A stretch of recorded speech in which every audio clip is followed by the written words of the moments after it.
തൃശൂർ വിയൂർ ജയിലിൽ സുഗതന്റെ സത്യപ്രതിജ്ഞ അല്പസമയത്തിനകം. UDF BJP കൂട്ടുകെട്ടിലാണ് സത്യപ്രതിജ്ഞയ്ക്ക് കളമൊരുങ്ങിയത്. തിരുവനന്തപുരം മേയർ VV രാജേഷ് വിയൂർ ജയിലിലെത്തി. വിവരങ്ങളുമായി സാലി മുഹമ്മദ് ചേരുന്നുണ്ട്. സാലിയിലേക്ക് എത്താം. എന്തായാലും ഇപ്പോൾ ഇതാ തൃശൂർ വിയൂർ ജയിലിലാണ് സുഗതന്റെ സത്യപ്രതിജ്ഞ അല്പസമയത്തിനകം നടത്തുന്നത്. കപ്പ കേസ് പ്രതിയായ സുഗതനെ ഒരു കാരണവശാലും പുറത്തുവിടാൻ സാധിക്കില്ല എന്ന കോടതി തീരുമാനത്തിനൊടുവിലാണ് സത്യപ്രതിജ്ഞ ജയിലിൽ വെച്ച് നടത്താൻ പറ്റുമോ എന്നുള്ള ഒരു തീരുമാനത്തിലേക്ക് എത്തിയത്. അതിന് സർക്കാർ ഗ്രീൻ സിഗ്നൽ നൽകിയതോടെ ഇപ്പോഴിതാ വിയൂർ സെൻട്രൽ ജയിലിൽ സുഗതന്റെ സത്യപ്രതിജ്ഞയ്ക്കുള്ള തയ്യാറെടുപ്പുകൾ പൂർണ്ണമായിരിക്കുന്നു. സത്യപ്രതിജ്ഞാ വാചകം ചൊല്ലിക്കൊടുക്കുവാൻ മേയർ VV രാജേഷ് അവിടെ എത്തിയിട്ടുണ്ടെന്നാണ് നമ്മൾ മനസ്സിലാക്കുന്നത്. ഇപ്പോൾ തത്സമയ ദൃശ്യങ്ങൾ സൂചിപ്പിക്കുന്നതും അതുതന്നെയാണ്. മേയറും കൂടെയുള്ള ആളുകളും വേദിയിലേക്ക് കടന്നിരിക്കുന്നു. സത്യപ്രതിജ്ഞാ ചടങ്ങുകൾ ആരംഭിച്ചു എന്നാണ് നമ്മൾ മനസ്സിലാക്കുന്നത്. എന്തായാലും ഇങ്ങനൊരു സാഹചര്യം ഒരുക്കിയത് BJP കോൺഗ്രസ് ഒത്തുകളിയാണ്, അവർ തമ്മിലുള്ള ഡീലാണ് എന്ന് വ്യക്തമായിരിക്കുകയാണ്. എന്തായാലും കപ്പ കേസ് പ്രതിയായ സുഗതന് ഇനി 6 മാസം കൂടി ഈ ശിക്ഷയിൽ തുടരേണ്ടതായിട്ടുണ്ട്. എന്തായാലും അത് ആ ഒരു സാഹചര്യത്തിൽ കൂടിയാണ് സുഗതൻ ഇപ്പോൾ ജയിലിൽ വെച്ച് സത്യപ്രതിജ്ഞയ്ക്ക് ചെയ്യുവാനുള്ള ഒരുക്കങ്ങൾ പൂർത്തിയായിരിക്കുന്നത്. സാലി ചേരുന്നുണ്ട്. സാലി, സത്യപ്രതിജ്ഞാ ചടങ്ങുകൾ ആരംഭിക്കുന്നു അല്ലേ?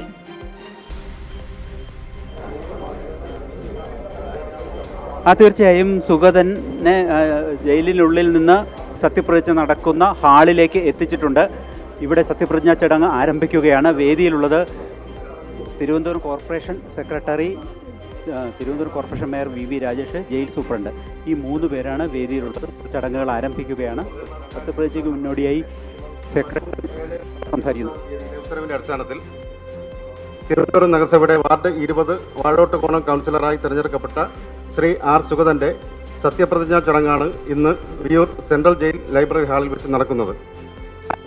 ബഹുമാനപ്പെട്ട നഗരസഭാ മേയർ അഡ്വക്കേറ്റ് VV രാജേഷ് അവർകളെയും വിയൂർ സെൻട്രൽ ജയിൽ സൂപ്രണ്ടിനെയും കൗൺസിലറായി തിരഞ്ഞെടുക്കപ്പെട്ട R സുഗതനെയും മേയറെ ക്ഷണിക്കുന്നു. അതോടൊപ്പം ഏറ്റുപറയുന്നതിന് വേണ്ടി കൗൺസിലർ ശ്രീ R സുഗതനെയും ക്ഷണിക്കുന്നു.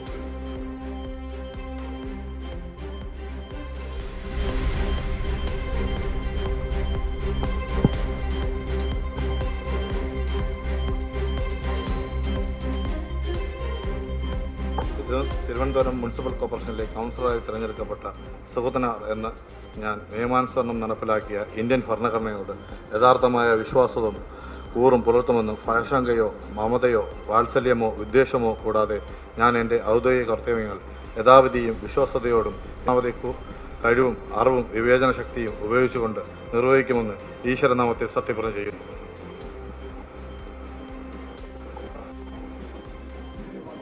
സത്യപ്രതിജ്ഞ ചടങ്ങ് പൂർത്തിയായിരിക്കുന്നു. സുഗതനെ സത്യപ്രതിജ്ഞ സുഗതൻ്റെ ഒപ്പ് വാങ്ങി ഉടൻ തന്നെ ഈ വേദിയിൽ നിന്നും മാറ്റും. അങ്ങനെയാണ് ചടങ്ങുകൾ. സുഗതനെ വേദിയിലിരിക്കാൻ അനുവദിച്ചിട്ടില്ല. ജയിലിനുള്ളിൽ നിന്ന് സുഗതനെ ഹാളിലേക്ക് കൊണ്ടുവന്നു. സത്യപ്രതിജ്ഞ മേയർ VV രാജേഷ് പ്രതിജ്ഞാവാചകം ചൊല്ലിക്കൊടുത്തു.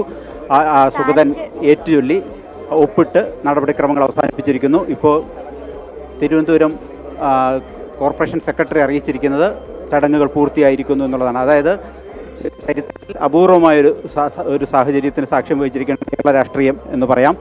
പ്രതി ജയിലിനുള്ളിൽ സത്യപ്രതിജ്ഞ ചെയ്യുന്ന ഒരു അപൂർവമായ, ഒരിക്കലും അനുകരിക്കപ്പെടാൻ കഴിയാത്ത ഒരു സാഹചര്യം രൂപപ്പെട്ടിരിക്കുന്നു. BJPയുടെ കൗൺസിലറാണ്. BJPയുടെ കൗൺസിലർ തിരഞ്ഞെടുക്കപ്പെട്ടതിന് ശേഷം നിരവധി ക്രിമിനൽ കേസുകൾ പ്രതിയാവുകയും ജയിലിലാവുകയും ചെയ്തു. അങ്ങനെ കാപ്പ ചുമത്തി ഡീറ്റെയിൻ ചെയ്യപ്പെട്ട പ്രതി ആണ് ഇപ്പോൾ തിരുവനന്തപുരം കോർപ്പറേഷൻ ഹാളിൽ തിരുവനന്തപുരം കോർപ്പറേഷൻ കൗൺസിലറായി വിയൂർ ലൈബ്രറി ഹാളിൽ സത്യപ്രതിജ്ഞ ചെയ്തിരിക്കുന്നത്. ഇത് പുനർസത്യപ്രതിജ്ഞയാണ്. നമുക്കറിയുന്നത് പോലെ ഇത് മുൻപ് ഒരിക്കൽ സത്യപ്രതിജ്ഞ ചെയ്ത ഘട്ടത്തിൽ ഇവർ ചട്ടം പാലിക്കാതെ പല ദൈവങ്ങളുടെ പേര് പറഞ്ഞ് സത്യപ്രതിജ്ഞ ചെയ്തൊരു സാഹചര്യം ഉണ്ടായിരുന്നു. ആ സാഹചര്യത്തിലാണ് പുതുതായി വീണ്ടും സത്യപ്രതിജ്ഞ ചെയ്യണം എന്ന് ഹൈക്കോടതി ഉത്തരവിട്ടത്. ആ ഉത്തരവിൻ്റെ അടിസ്ഥാനത്തിലാണ് ഇപ്പോൾ സുഗതൻ വീണ്ടും സത്യപ്രതിജ്ഞ ചെയ്തിരിക്കുന്നത്. കോടതി ഉത്തരവും നിർദ്ദേശപ്രകാരവുമാണ് നടപടിക്രമങ്ങളെല്ലാം പൂർത്തിയായിരിക്കുന്നത്. ഏതായാലും എടുത്തു പറയേണ്ട ഒരു പ്രത്യേക സാഹചര്യമുള്ളത് കേരളത്തിൽ ആദ്യമായിട്ടായിരിക്കണം ഒരു പക്ഷേ ജയിലിനുള്ളിൽ ഒരു പ്രതി സത്യപ്രതിജ്ഞ ചെയ്യുന്നത്, ചുമതലയേൽക്കുന്നത്. ഒരു അപൂർവമായൊരു സാഹചര്യം കേരള രാഷ്ട്രീയത്തിൽ, അപൂർവമായ സാഹചര്യത്തിന് ഇപ്പോൾ വിയൂർ സെൻട്രൽ ജയിൽ സാക്ഷ്യം വഹിക്കുകയാണ്. ഇപ്പോൾ ചടങ്ങുകളെല്ലാം പൂർത്തിയായിരിക്കുന്നു എന്ന് പറയാം. ചടങ്ങുകളെല്ലാം പൂർത്തിയാക്കി മേയർ ഉൾപ്പെടെയുള്ളവർ ഹാളിൽ നിന്ന് പുറത്തേക്ക് പോയിട്ടുണ്ട്.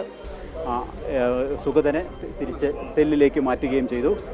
തിരുവനന്തപുരം കോർപ്പറേഷനിലെ ഉദ്യോഗസ്ഥർ, സെക്രട്ടറി അടക്കം, ലീഗൽ സെല്ലിലെ ലീഗൽ വിഭാഗത്തിലെ ഉദ്യോഗസ്ഥരടക്കം ഇവിടെ എത്തിയിരുന്നു. അവരും ഈ ചടങ്ങിൻ്റെ ഭാഗമായി. അതിനുശേഷം രേഖകൾ ഒപ്പിടുവിച്ച് സുഗതനെ സെല്ലിലേക്ക് മാറ്റി വി രാജേഷ് മേയർ തിരിച്ചു മടങ്ങുകയും ചെയ്തു. ഇപ്പോൾ ഏതായാലും നടപടിക്രമങ്ങളെല്ലാം പൂർത്തിയായിരിക്കുന്നു. ഏറ്റവും പ്രധാനപ്പെട്ട കാര്യം ഇതിൻ്റെ ഈ നിമിഷത്തിൻ്റെ ഒരു ചരിത്ര പ്രാധാന്യമാണ്. കാരണം കേരള രാഷ്ട്രീയത്തിൽ ഏറ്റവും ലജ്ജാകരമായൊരു നിമിഷം എന്ന് തന്നെ പറയാം. കാരണം ഒരു പ്രതി, അതും കൊടും ക്രിമിനലായൊരു പ്രതി, നിരന്തരം ക്രിമിനൽ സ്വഭാവം ആവർത്തിക്കുന്നതിനെ തുടർന്ന് കാപ്പ ചുമത്തി കാപ്പ കമ്മിറ്റി ജയിലിലാക്കിയ ഒരു പ്രതിയെ ഇങ്ങനെ വീണ്ടും. ശരി, സാലി പറഞ്ഞതുപോലെ തന്നെ ഏറ്റവും പ്രധാനപ്പെട്ട, ഇതുവരെ ചരിത്രത്തിൽ ആദ്യമായിട്ടാണ് ഇങ്ങനൊരു കാപ്പ കേസ് പ്രതിക്ക് ജയിലിൽ സത്യപ്രതിജ്ഞയ്ക്കുള്ള അവസരമൊരുക്കുന്നത്. സുഗതന്റെ സത്യപ്രതിജ്ഞ പൂർത്തിയായിരിക്കുന്നു. സാലി മുഹമ്മദാണ് വിവരങ്ങൾ പങ്കുവച്ചത്.